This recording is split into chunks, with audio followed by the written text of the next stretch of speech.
Good morning and welcome everyone. We are really excited to begin our session this morning. We know that there's quite a few people that are joining us today, which is great. My name is Jody Williams and I am the co-chair for the First Nations Métis Inuit Education Association of Ontario. And I'm here to welcome you.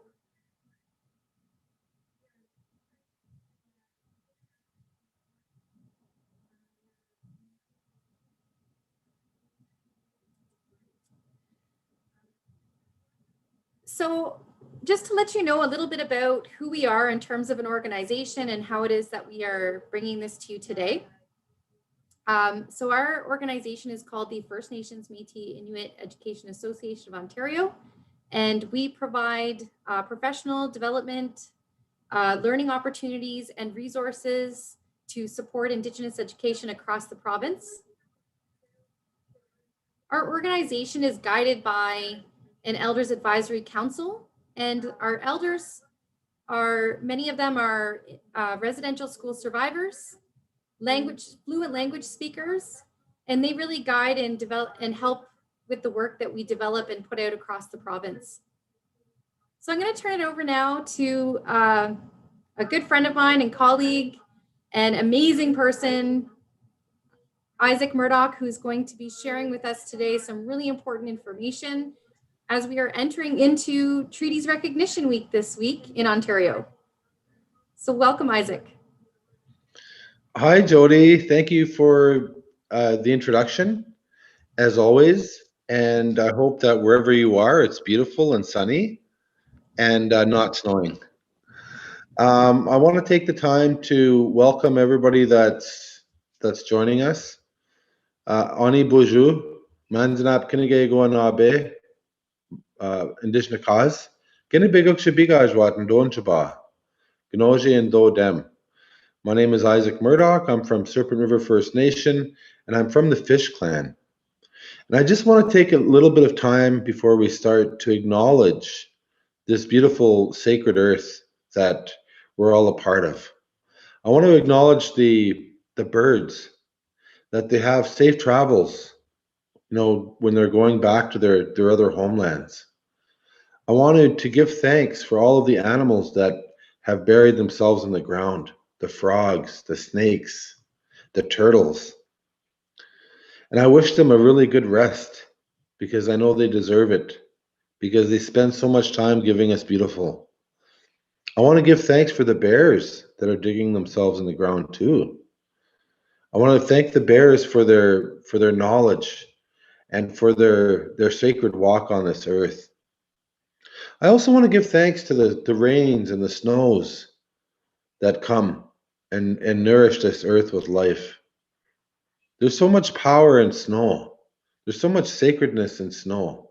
Those big gray clouds that cover everything, they're so sacred because they carry so much medicine for the people. And I want to acknowledge all of that. I want to acknowledge the sun for, of course, giving us life as well, and the moon. And so with that, I just want to acknowledge everything beautiful because it's those beautiful things that give us, really awesome stuff. And I want to acknowledge all that awesome stuff. And so, Jody, is there a way to make my screen bigger? I'm about the size of a thumbnail.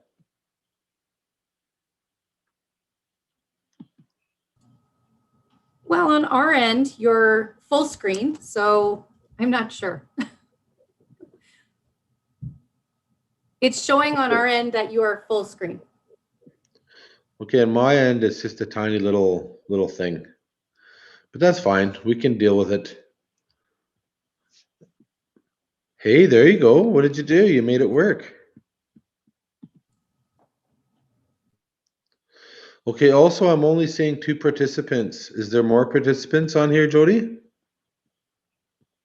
Yeah, so you're not seeing what's being streamed through YouTube. And on that note, I'm going to just ask that the students who are making comments into the chat box, it's really unfortunate that you're ruining this experience for the rest of us. So I'm going to ask that you could have some respect and not be using up the chat box the way it is being used. We wanted to use that for questions only. We will be removing all of those who are blowing up the chat box. So with that, luckily, we will just focus on what you're saying here with us, Isaac, and we'll go from there. Okay, that's great. Well, today we're going to be talking a little bit about colonization, where it comes from, how it impacted the lands and waters. And I think that this is really a global story that's happened all over the world. But we're going to specifically talk about what happened here in what they call Canada.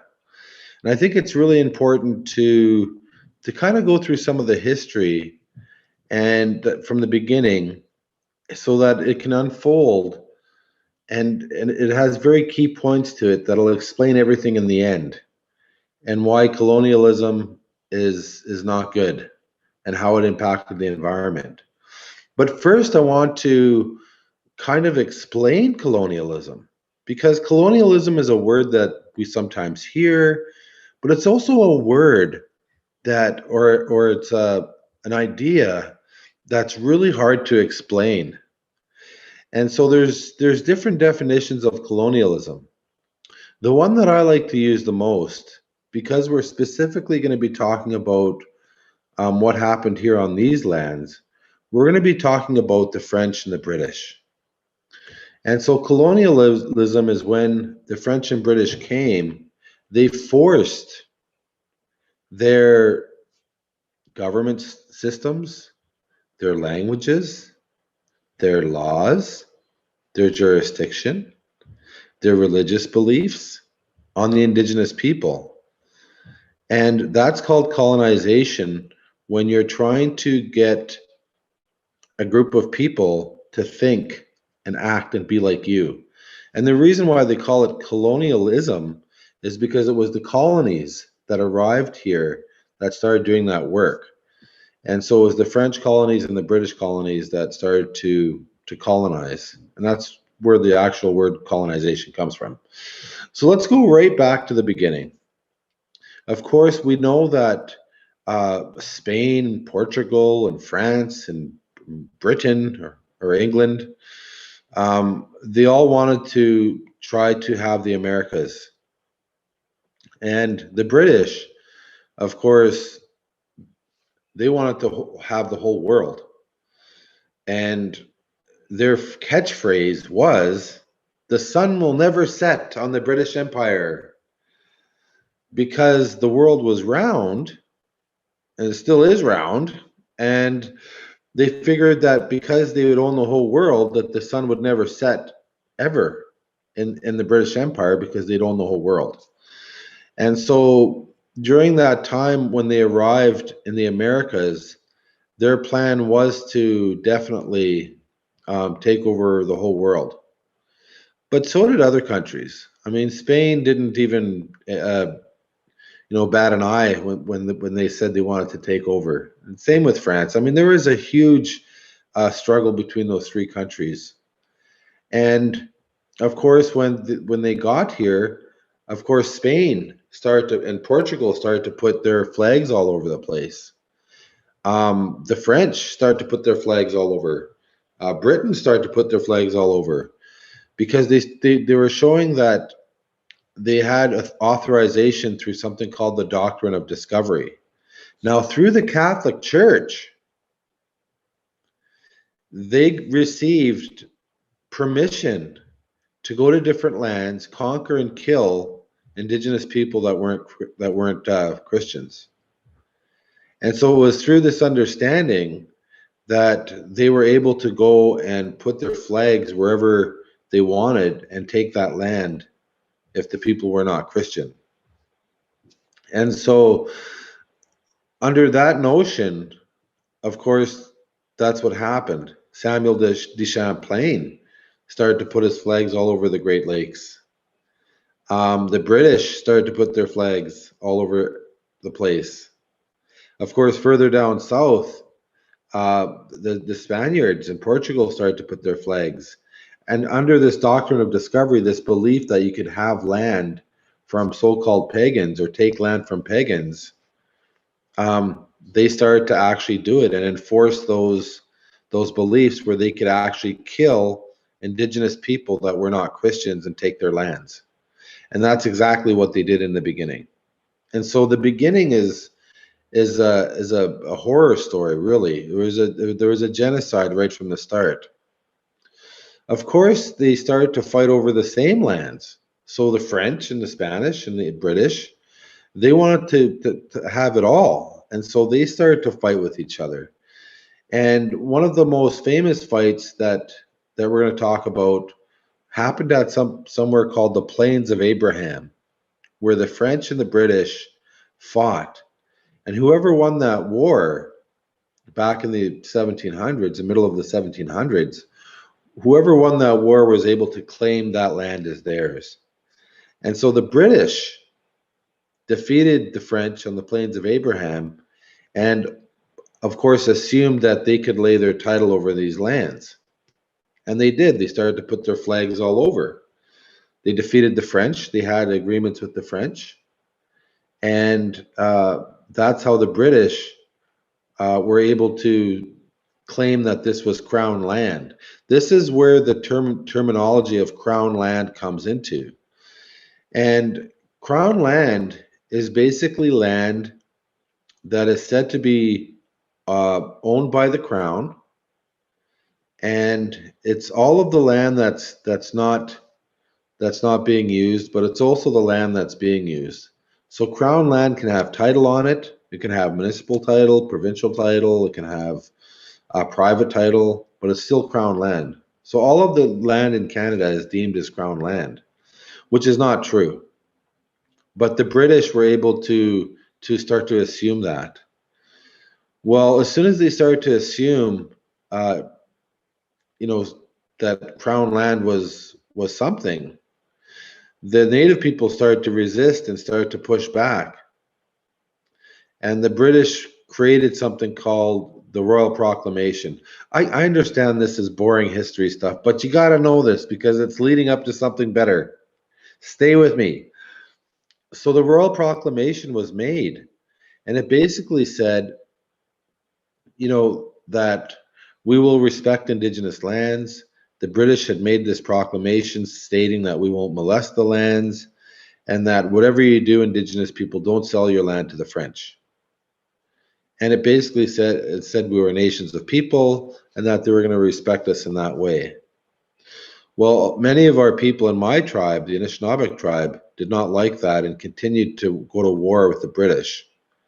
And they actually captured 9 out of the 11 British forts that were put up at the time. And so the British were very desperate at that point. Our people could have wiped out the British at that point, but did not. And so after 1 year later, after the Royal Proclamation, that piece of paper, that document,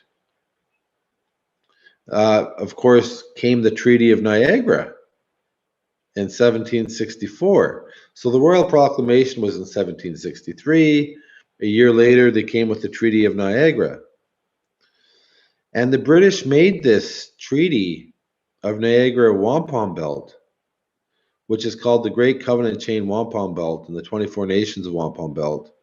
They made them because our people couldn't understand papers and the English language, but our people could understand the pictography, our own writing systems, and they could also understand how agreements were made under wampum. So the British decided to offer the Indigenous people the wampum agreements, which essentially were supposed to be peace and friendship agreements, and in hopes to try to stop the Indigenous resistance against the British. And many, many thousands of Indigenous people attended this gathering and decided not to kill the British because it was predicted that they were never going to stop coming and that they had to develop some sort of a relationship with them, and that's just the way it was. And so the Indigenous people accepted the belts. Some of them did. Some of them kept warring with the British. And that was a very pivotal point in history because that's when our people agreed that they would work with the British. Shortly after the Indigenous resistance was put to an end, when an Odawa chief, decided to give up his war club to Sir William Johnson and said, "I'll fight no more." And so after that happened, and that was Chief Pontiac, after that happened, there essentially was no more fighting with the tribes against the British, with the Anishinaabe people anyway. And so a friendship was forged, but at the same time, our people knew that something was wrong, and that they knew that the British were wanting everything, and that they really desperately wanted the land. And so, despite the fact that we went into these agreements, these wampum agreements of friendship and peace, we also knew that something was horribly wrong, and that the British could not be trusted, and that there was a hostile takeover was being made. And so, as time went on, the different colonies from Europe, they started to break away from their own countries, and they wanted to form their own country, which was the United States. And so the loyaltism in the United States started to crumble, and they started to call upon people from different countries in Europe to come, and they formed the United States. But they didn't define what the boundaries were. And so the United States and, of course, Britain both wanted to have all the land. So I believe that they staged a war to get all of the Indigenous people into battle where they could be killed. And then afterwards, the Americans and the British would be able to strike a deal on the boundaries of what is now Canada and the United States. And they'd be able to do it without any Indigenous interference, which is basically what happened. So during the War of 1812, lots of our people were shot in the back by the British. We were supposed to be allies with the British, but that's not exactly entirely what happened. In 1814,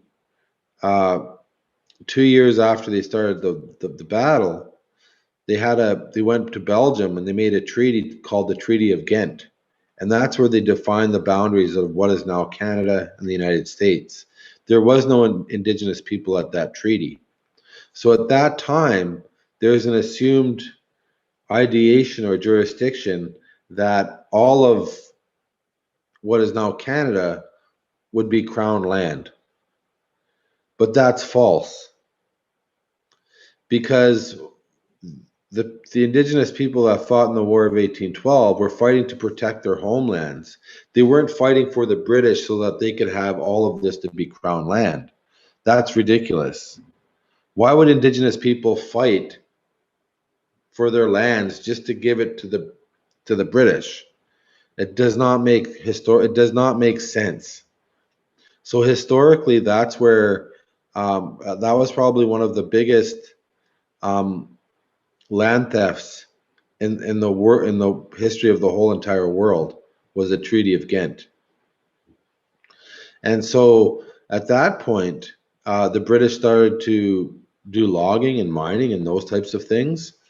And again, the Indigenous people started to resist the British, because they said, you don't have a legitimate claim to these lands. How can you do all of this resource extraction when we just have a peace and friendship agreement? You said we're not going to molest the lands. You said you weren't going to do this and that.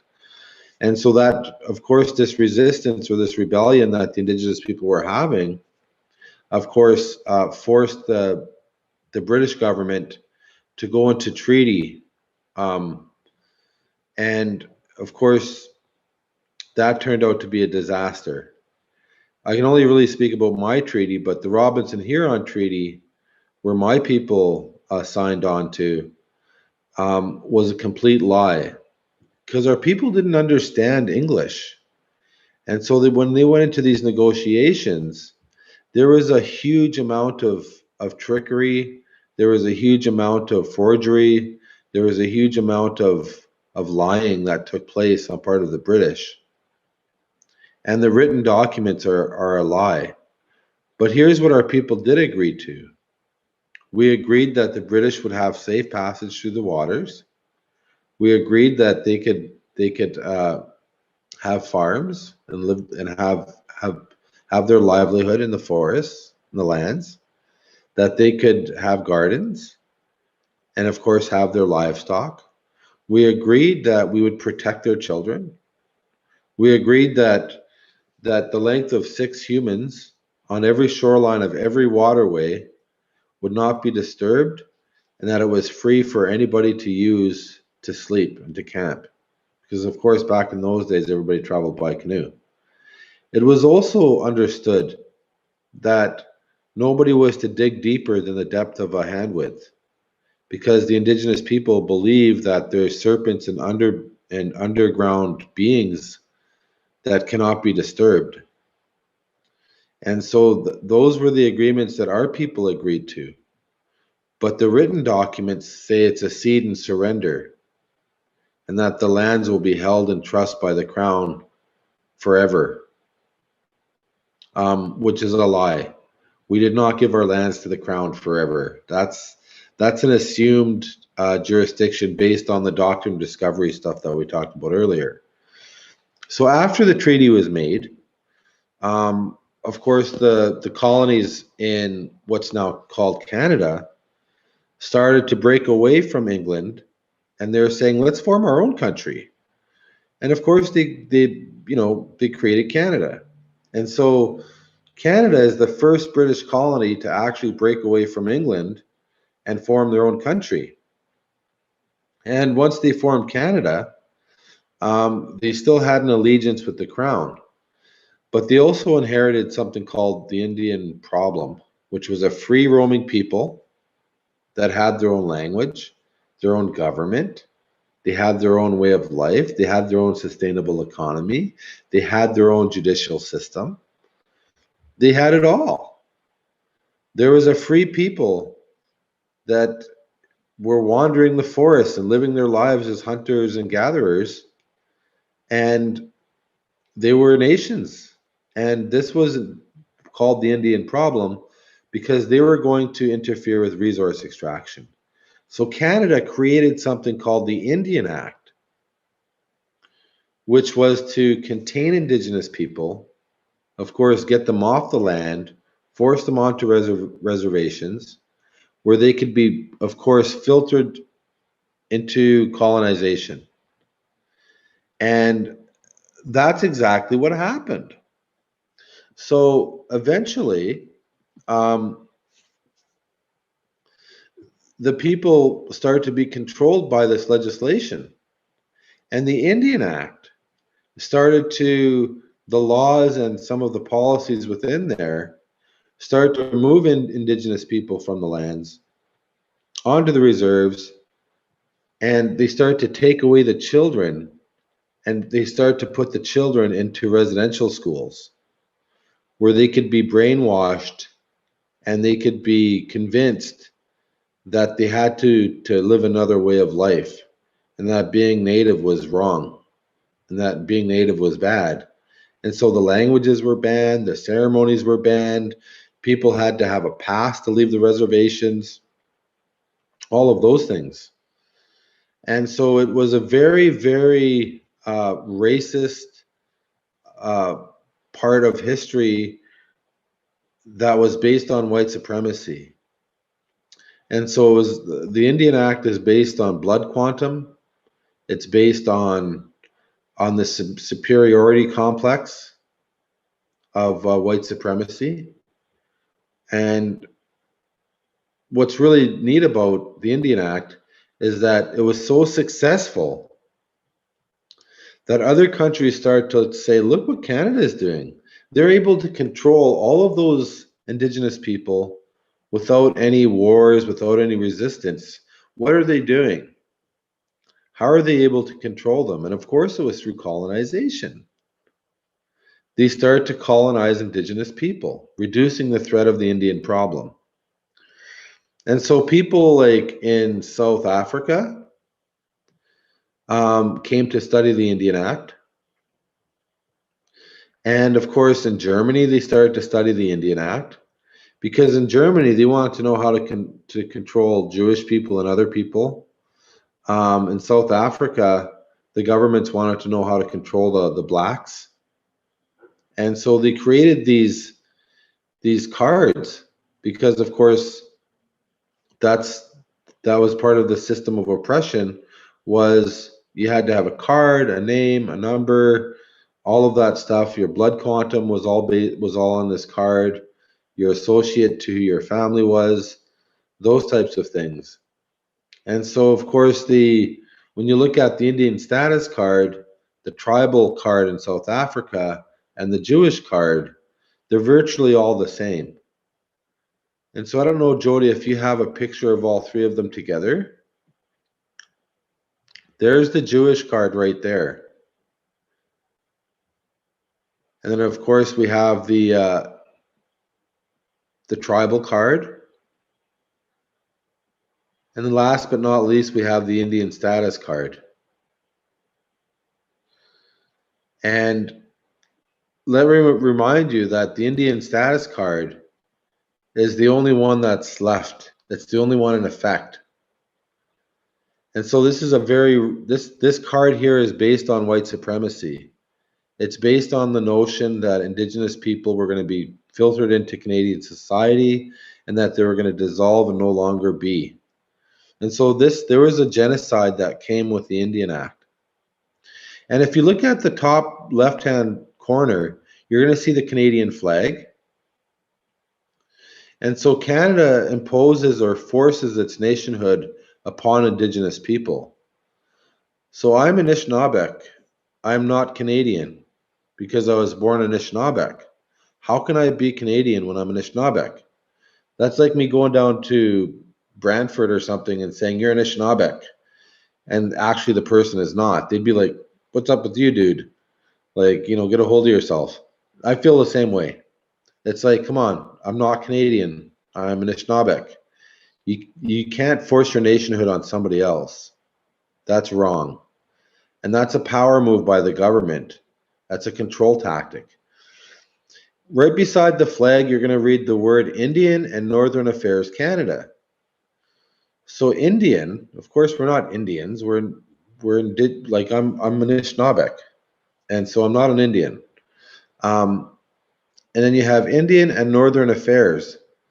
So this department, Indian and Northern Affairs Canada, Northern Affairs is mining, logging, resource extraction, petroleum exporting, petroleum refining. It all has to do with resource extraction. So in order to get the resources to market, you have to control the Indians. That's why they put Indian and Northern Affairs together. And it's always been set up that way. And the RCMP was created to ensure that Indigenous people would comply to the rules of Indian and Northern Affairs Canada, so that they wouldn't interfere with resource extraction. And so that's why the RCMP was made. And so this is our story. This is what happened. And so our people were taken away. They were not allowed to live with their parents. And of course, our people suffered a genocide at the hands of Canada in the name of resource extraction. And the racism and the white supremacy that was blanketed upon Indigenous people has been horrendous and still is. And so today, and so now we're going to link it to land and environment. And so if you look at this map here, it shows that Indian reserves are 0.2%, and that Canada is 99.8%. This map is actually not truly entirely accurate. I mean, all of it is Canada in Canada's eyes, even the 0.2%. It's just that the 0.2% is actually lands that are held in trust for the use of Indians. So it's still considered Canada, but it's held in trust for the use of Indians. And I think, so, Isaac, I think this might be actually, like, maybe we can pause and focus in on this concept right here, because I know a lot of people actually, one, don't even know that there are reserves in Canada, and two, aren't really, like, maybe we can unpack this a little bit and understand how they came to be and why they are here. And perhaps, I think there might be a map in here that connects the resource extraction. I will look and see. But if you want to just maybe elaborate a little bit on the reserve system. so basically, the reserve system are little tracts of land that were negotiated in the treaties. And it was basically the British wanted to be able to contain the Indigenous people. And so they needed to have a space where they could be contained and where they could be filtered into colonization. And so to have them free flowing and traveling and migrating and all of those things like how nature does, they needed to have these reserves so that they could be contained and controlled. And so the reserve systems were made based on that. The indigenous people felt that it was important to have their own lands where the British could not live on, and that it would be theirs. And so that's how the reserve systems were made. And probably not even like 20 years after the treaties were made, the indigenous, and for some of them right away, most people were deadlocked onto the reserves and were not allowed off. And so they were almost like concentration camps in a way. And the people were put on ration systems. They were put on pass systems, and they had to comply with the Indian agents, who were agents of the Canadian government, to make sure that the Indians were complying to the rules that they were putting forth. And this is when our people died. And so when you look at this map, you just see all these like little dots. Um, those are the reserves. And so you'll notice that there's like I said, 99.8% is Canada, and the Indian reserves are 0.2%. And again, that's land, crown land held in trust for the use of Indians. Yeah, let's So talk a little bit. Let's talk a little bit about this idea or notion of crown land, because there are some questions that are coming up that are really great questions. In there was some comments and questions in regards to how this was not, Canada did not come about because of war. There was no war between Canada or Britain and the Anishinaabe, for example. And so this slow process through a legislated genocide that is, and I want to really emphasize to the people who are listening, like, this isn't over. Like, Canada is currently engaged in genocide as we speak. It's a very shocking truth, but it's something that we have to grapple with and really come to terms with, and start to become informed so that we can start to call it out. More and more people can start calling it what it is. And so this is like a tactic. It's a tactic that's been used here on these lands. And so, when we think about even mapping, like, Isaac keeps saying, I'm Anishinaabe. Well, where's the Anishinaabe on the map? So if you think about, how do you erase people? Well, if you reproduce a map, and we're going to talk about this one right here in a second, if you just keep reproducing drawings and you don't put the people on there, it's easy to kind of, after maybe 10 or 20 years of not putting the people on the map, to think they don't exist. So part of this is really looking critically at maps as well, and coming to terms with what's really going on. So let's talk about this map here, because it's showing this notion of crown land. Let's talk about that. So Jody, you're totally correct. There was more land that was stolen by maps than by guns or bombs. Mapping is such a strategic tool in stealing lands. So when we look at this land here, You have all of that light green that is considered crown land, which of course that land belongs to the crown. And I mean, all of it actually does, but they have it labeled off into different sections. So you have Ontario Parks, which is also crown land, but it's also Ontario Parks. You have private land, which is all the pink stuff. You have the Indian reserves, which are the little yellow dots. You have M&R administrative districts, which are basically parts where like they have fire stations, lookout towers, those types of things, or planning areas. Areas that they're probably they're studying for resource extraction. So these maps change all the time. So, but what you don't see on this map is the Anishinaabe, our territory. The reserve is not our territory. Our territory expands so much larger than that. And we've been systematically removed from this map. And so Canada, when they became a country, they inherited the theft. They inherited the lies. They inherited the genocide. And they just continued with it. Because, of course, they want all the land. Everything comes down to land. And so our people went through a lot, and we were systematically erased, murdered, and forced into colonization. We were contained on these reserves so that Canada would be able to have access and to the resources and all of these lands and to be able to profit.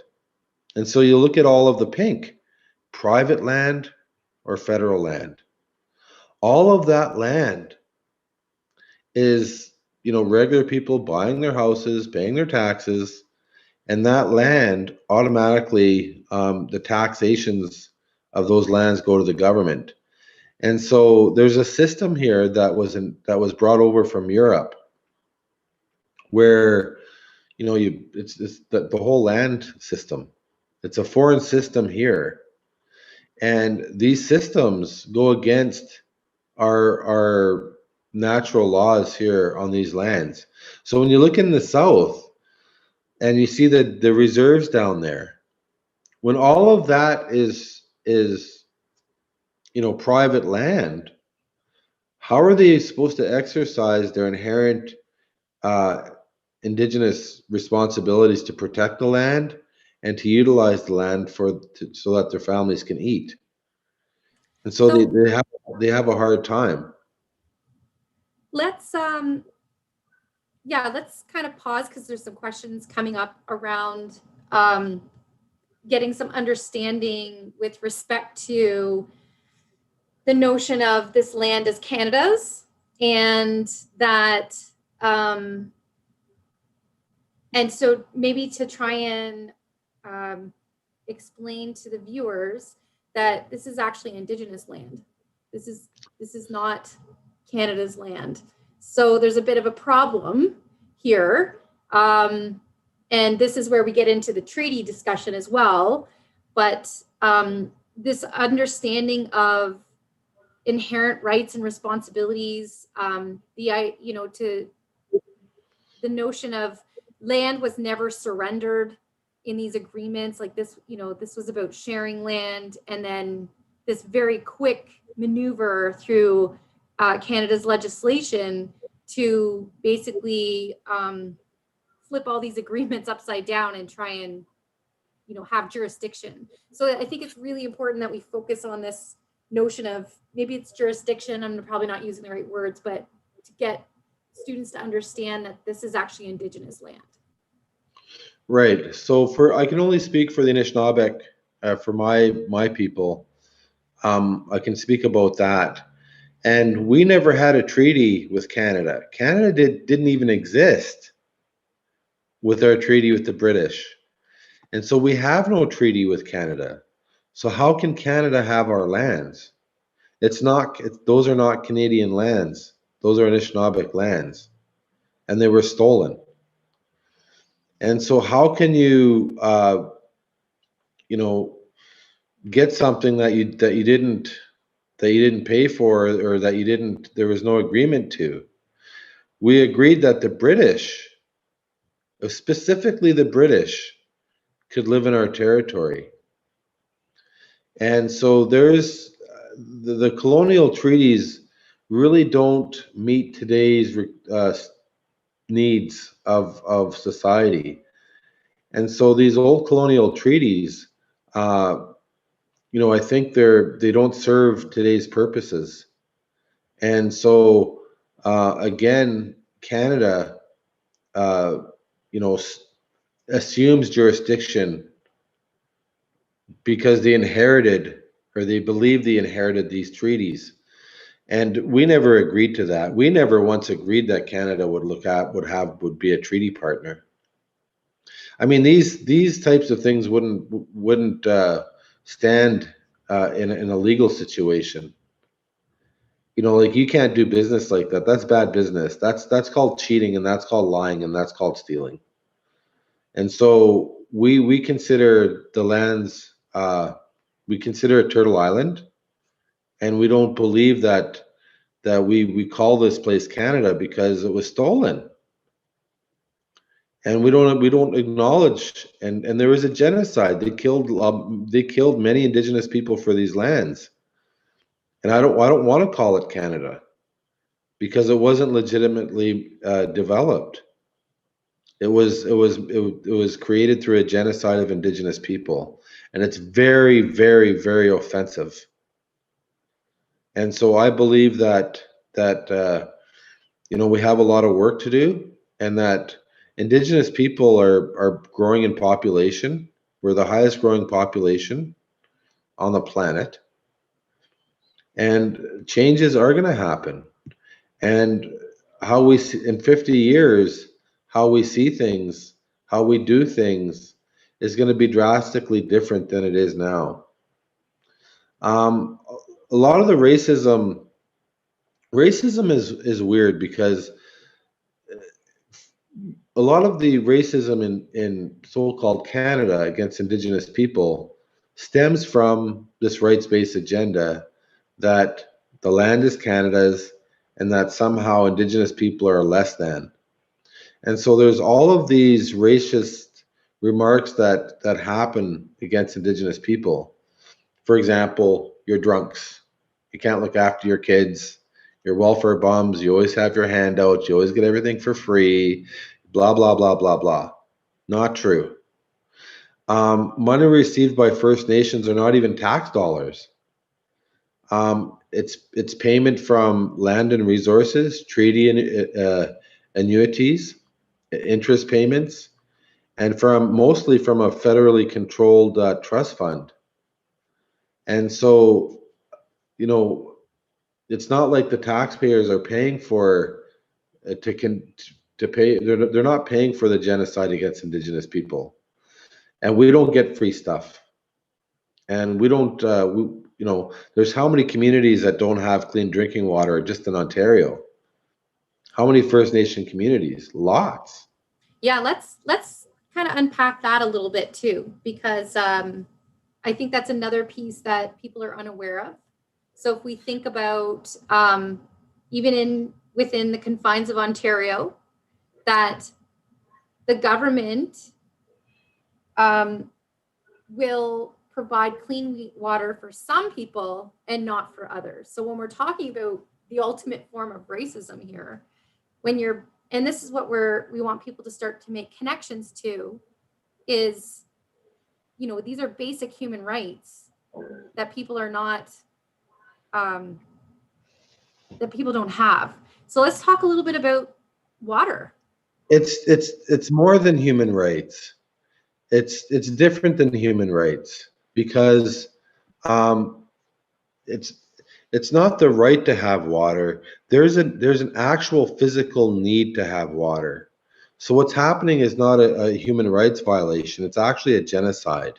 So people need clean water to live, and people are dying because they do not have clean water.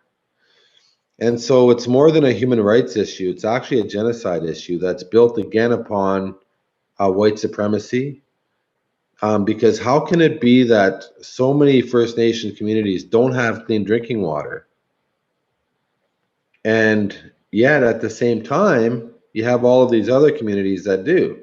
So if there was a non-native community that did not have clean drinking water, it would be fixed and up and running within a week. But there's communities in Ontario, native communities, that haven't had clean drinking water in over 20 years. How is that possible? But yet there's mining, there's logging, there's all sorts of resource extraction happening around them. Billions and billions of dollars are being taken out of the environment, polluting their waters, but yet they don't have clean water to drink because of the resource extraction. And so racism is used as a tool to oppress and to keep the Indigenous person into like a villain state. We're made to look like villains. We're made to be less than, treated less than, because it justifies the resource extraction and it justifies the oppression. Because as long as I'm a drunk and dirty, good for nothing, no good, lazy bum welfare Indian, then I don't deserve nothing. And so racism is a tactic that's used to control the lands. And that's why racism is so rampant in so-called Canada against Indigenous people. And that's why it's one of the hardest ones to break. And so when, for example, you couldn't have legislation for any other race. You couldn't have specific legislation for Black people or for Chinese people or Italian people or Polish people. And you couldn't have a system based on blood quantum and all of these things, because it would be so racist and it would be so awful that the social outcry for justice would be strong, and people wouldn't put up with it, and they would stop it in a heartbeat. People would take to the streets. But yet this sort of treatment can happen to Indigenous people, and there is no outcry for justice. There isn't people storming the streets, because in order for Canada to flourish with resource extraction, with maintaining jurisdiction over the lands, they have to keep the oppression of Indigenous peoples alive. And that's done through racism. So racism is built and entrenched right into the very systems that run the country. That's why the rates of murdered and missing Indigenous women and Two-Spirit people are 10 times higher. Child apprehension 10 times higher. Suicide 14 times higher, the highest rates in the world. Incarceration 10 times higher. Like, the list goes on and on and on. There's a reason why the prisons are filled with Indigenous people. There's a reason why all of the children in care, most of them are Indigenous. There's a reason why our people are being murdered at larger rates. Like, there's systematic racism that's built right into the systems and into the social conscience of the country when it comes to Indigenous people. And like, how can you steal children and justify it? It's through racism. They don't have clean drinking water. They're lazy. They're bums. They don't have a job. They're this. They're that. So it justifies the racism, justifies the control of Indigenous people for resource extraction. Now, since we went through all that whole big line of mess, now let's get to the most horrible part that affects everybody. Because of this resource extraction, because Indigenous people were systematically removed from the land, we have to remember that Indigenous people are an indigenous species of those lands and waters, and ecologically play a critical role in those ecosystems. And so when you start taking apart the diversity of ecosystems and you start forcing resource extraction, then it starts to create an ecological collapse. And so as Anishinaabeg people, we have a responsibility to the lands and waters and to protect them. And that's our role, and that's part of our path here on Earth. But because we've been removed, and because we're the Indian problem, and because this was the whole plan to begin with, the lands and waters are being destroyed catastrophically, which is causing abrupt, irreversible climate change. And so when you connect the dots, colonialism, the racism, the assumed jurisdiction, the erasure of Indigenous people, the Indian Act, the genocide, it all boils down to resource extraction, and of course, which is leading to climate change. And so it's very important that everybody gets involved. This is not just an Ojibwe issue. This is an everybody issue. And this is a global crisis that's happening all over the world that's going to take a unified global response if we're going to help fix things. And here's the thing, we can do it. We can work together, we can build bridges, we can celebrate each other's diversity. We can actually be who we are and still unite. We can't work in silos anymore because that isn't how a forest works. In a forest, the diversity is what holds it together because everything gives everything to everything in a diverse forest or in a diverse ecosystem. There's a transfer of life and energy that continues. And that's something that we need to understand and learn from. We too need to be diverse and be who we are as people, but we also have to work with each other. And we have to start putting our differences aside and lifting each other up for the greater good of the environment and for the equity of all people, including Indigenous people. Because it's been far too long where Indigenous people haven't had space for equity. We're always constantly oppressed. And even our movements for equity are not even accepted by mainstream society. Like there's a genocide happening right now against Indigenous people, and there is nobody saying anything. Like, how is it that more people, Indigenous people, are killed by police officers in this country than anybody else, but yet we can't create a movement over it because we're oppressed, because our issues have to do with land, and they need to keep us oppressed. They need to keep our movements and our fight oppressed. They need to keep everything oppressed and out of the country's eye. And so, we need to change all of those things. We need to be able to work together. So I know we're running out of time. Do we have any questions? Yes, there have been questions coming up. I think you have answered some of them as you were talking. So I'm just going to go back through some of the questions that I took note of here. There was a question around about not being able to vote, which is that's a whole conversation in itself. Even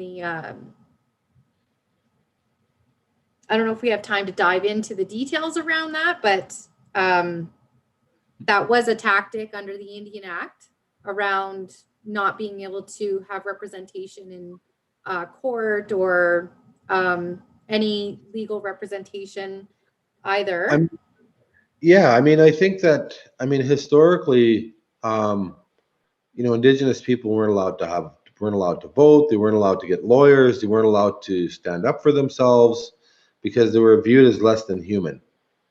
But even today, historically, that's what happened. But even today, look at the justice system. Like you can, if you're a non-native person, you can kill an Indigenous person and walk out of that courtroom. The racism is so thick, and even though some of those old racial policies are gone, they still exist through racism in the systems. And so, vote for who? The Steelers? There's something wrong because our own systems, our own traditional systems of governance are not recognized by Canada at all. And I don't feel comfortable voting for the steal with, for a stealer. I don't want to participate with the stealer and with the genocider. I think that it's wrong. I don't want to. I think And oh, sorry, go ahead. I mean, there's different views on it. People say harm reduction. Who's going to kill you less? Vote for them. That's where we're at as Indigenous people. So there's a few questions that are coming up that I think also maybe we need to have a better understand around why some communities don't have clean drinking water. So there's questions around how can we help get the water clean? It's not so much, I think maybe if you want to maybe if you give the example of your community, Isaac, and what happened with respect to the uranium mines, because I think it's important for people to realize that this is very intentional by the government as to who gets access to clean water and who doesn't. Because everyone should have access and infrastructure to access clean water. And we see this all over Ontario and across Canada, where communities are sitting right beside massive lakes of water that the cities or towns are using. Well, one, they've polluted them. And then two, they get the water treatment facilities to clean the water and have access to it. And yet the communities right beside those the bodies of water are not having the same access. So maybe if we can clarify that a little bit for people so that they really understand what's going on and what's driving this force behind not having access to water. Yep. So where I live, there's 3 towns. There's a city and 2 towns, and they're predominantly white people that live in these towns. And we're kind of in the middle. And these 3 the one city has clean drinking water. The 2 towns have clean drinking water, but we didn't have clean drinking water. And so there's a reason why we didn't and the other towns did. It's because it's called poverty politics. And you have to keep the people that, whose land you stole oppressed and in a state of desperation so that they can be controlled. That these are like war tactics almost, that's what they do in war and stuff. This is stupid stuff. So but you have I've put up a map here, Isaac, so just to give people reference in terms of where you're talking about. So here's Toronto down here, and what Isaac is talking about is right up in here where you see where it says Elliott Lake, Blind River, and Spanish. I'll just zoom in so people can see what you're talking about. Yeah. So right in the middle, you're going to see Serpent River. And just near Elliott Lake, just north of Serpent River, there was 11 uranium mines. And there was the third world's largest contamination happened right there, where, just radioactive material leaked. There was a dam that broke, releasing radioactive material into our watershed. And it polluted a lot of the waters around those areas forever, as it has a lifespan of forever. And so our community goes through phases of not being able to drink water. And so my daughter, when we lived on the reserve, she never knew what it was like to drink clean water out of the tap, but she could go to one of the towns and have clean drinking water. And so there was systematic racism that's put in place on purpose to oppress the Indigenous people and to leave them in a state of desperation and in need. And so they control them on the reserve. The Canadian government funds the reserves, keeps them in poverty, and contains them through a programs and services types economy. so that there'll never be a free people on the land again, because that'll interfere with resource extraction. And so this is all part of the strategy. Not having the water is to keep the people in a desperate state of crisis. And that's genocide. That's white supremacy. That's like horrible stuff. There should be no reason why there's anybody on these lands anywhere that does not have clean drinking water. Like, it baffles my mind. The Canadian government can give billions of dollars to pipelines, to resource extraction, to tar sands, to fracking, to mining companies, like billions and billions of dollars. But they cannot, and they will not fix the clean water issues that First Nations people have. Because you know what? That means they have to fix themselves. That means they have to look at themselves and look at their own racism. And they have to look at their own systems of racism that perpetuate genocide against Indigenous people. And they're not prepared to do that. Not at this moment. That's why we need to educate and keep telling the truth, so that this next generation of young people that are growing up are going to say, you know what? That's a bunch of bunk. We can do better. We're going to do better. And that's why we're doing this. That's why we're exposing these truths. So Isaac, there's like so many questions coming in, which are really beautiful questions, and they're all around, and they're from the students. You know, a lot of them are grade 5, 6, 7, and grade 8, and they're all wondering, what can we do? How can we get involved? And so, which is great that you're thinking that, and that's what the way we want you to be thinking is, yeah, what are some things that you could do? This is before you can, I think, answer that to your own selves, is first you really have to get informed. You really have to learn more about what's happening, and then do something. Create something in your classroom. You know, there's lots and lots of ways to get involved, to speak up, to speak out, and again, one of the questions was, if we spread awareness, will things change? 100% they will. So Isaac, do you want to maybe just talk about the significance of young people and how we're really going to make a change moving forward now that we're doing this? Here's the thing, folks, is that there's something incredible and magic about young energy. What we're needing is serious change. And the environment cannot handle or cannot sustain the treatment that it's taking. And so there has to be change. And that's only going to happen if we work together. And so there's something incredibly powerful when young people band together and they start asking for change, demanding for change, saying we're changing this. We're not living like this anymore. And so what I'm talking about is a revolution of the heart, a revolution where good, positive change can happen, where people can work together.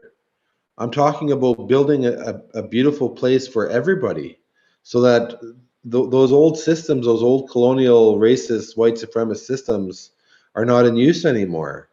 And the only way we can do that is by creating beautiful, by creating something positive, by being for something and not against something.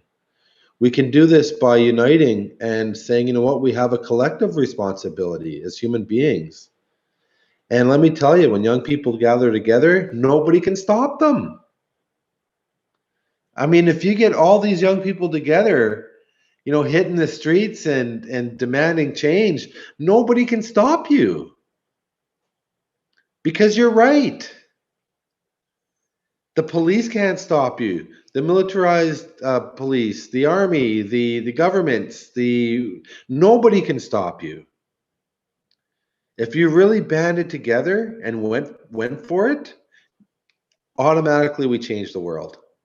But really, you have that power to do that. So really get informed and get out there and let your voice be heard. Let your truth be heard. because this just isn't about Indigenous people. This is about every living thing on the planet. So stand up. This is your time. This is the time. There is no other time. It needs to be now. And so, be that beautiful change, create beautiful, get out there, let your voice be known. We all have a responsibility right now, and it's sacred. It's very sacred. And this responsibility of working together, being tolerant, celebrating each other's diversity, and creating beautiful will change the world in an instant. So thank you so much for taking the time to be with me today. I can't see any of you. I can't see your comments. I'm just looking at a screen. But I know you're there. And so thank you for coming in and tuning in. And thank you for just hanging in there through the boring parts of our history and asking the questions that you did. And thank you, Jody, too, for being a good moderator and a good friend. And for all the teachers that have logged in for your students to be able to learn. The best way to help is let's get out there and make change, make beautiful. So thank you very much, everybody. I want to thank you. Jody, is there anything else? I'm just going to share in the chat box. I'm going to pop this link in as a resource. If you're interested in learning more about some of the topics that were discussed here today, there's a section here that goes over what's happening out west with the Wet'suwet'en and the Unistoten people. And again, all of these are the same. This is the same story over and over and over again around displacement of Indigenous peoples off the lands in order for resource extraction. So this is in regards to pipelines. The Haudenosaunee, maybe you've heard right now, there's a hashtag 1492 Land Back Lane. What's happening with that in Caledonia? There was some questions in the chat box that came up about what's happening out east with the Mi'kmaq people. That is something that it's the exact same thing that's happening today that happened 20 years ago. So these things are cyclical. And until we actually unite and do something about this collectively as a society, these things are going to keep happening. So you can learn about that. And of course, lots of things going on in different Anishinaabe communities across Ontario and Canada. These are just a couple of them that are here. So this is a resource that you can use to start to build a little bit more understanding. And lots of students have been commenting around, this kind of being surprised that really I can make a difference as a kid. And yes, you can. Lots of comments about getting out and protesting. I think maybe we're not protesting, we're protecting land. We're defending land and protecting waters. So we want to encourage you all to be land and water protectors and defenders. I don't know, Isaac, if you want to elaborate on that. Yep, this is different because we're in climate change, because the world is going through an ecological collapse. This isn't protesting anymore. This is something different. This is actual people wanting change. It's bigger than protesting. It's different. This is in a different category. So you're not protesting, you're protecting, you're preserving, you're making sure that everything lives. Like that's different than protesting, So get out there and do what you can. Start organizing. And teachers, back your kids up, because we need to have a tomorrow. And this is what's going to make it happen. And when we work together, there's nothing that nobody can do to stop it, because everybody's on board. So keep putting out the good messages, everybody, and have a really good day. Stay safe. Wear your mask. Social distance. Wash the food products that come into your home. Don't panic. Everything's going to be okay. COVID is preventable when we do these things. So I wish everybody well. Be safe And thank you, Jody. And it's in Bama Pigwa Min Naho. Thank you again, Isaac, for spending the morning with us here. And thank you to everyone who joined in to listen and learn. And we hope as you go through this week, although this week is, recognized as Treaties Recognition Week, this is every day. Each day is really important. So make this part of your learning every day. Look for ways that you can get involved and commit to change. We're just really excited that you've all joined in today, and stay tuned for more sessions that we will be putting out throughout the year. And again, big thank you to Isaac, and take care, everyone. Stay safe, and hopefully we'll see you at the next one. See you, everybody. Bye.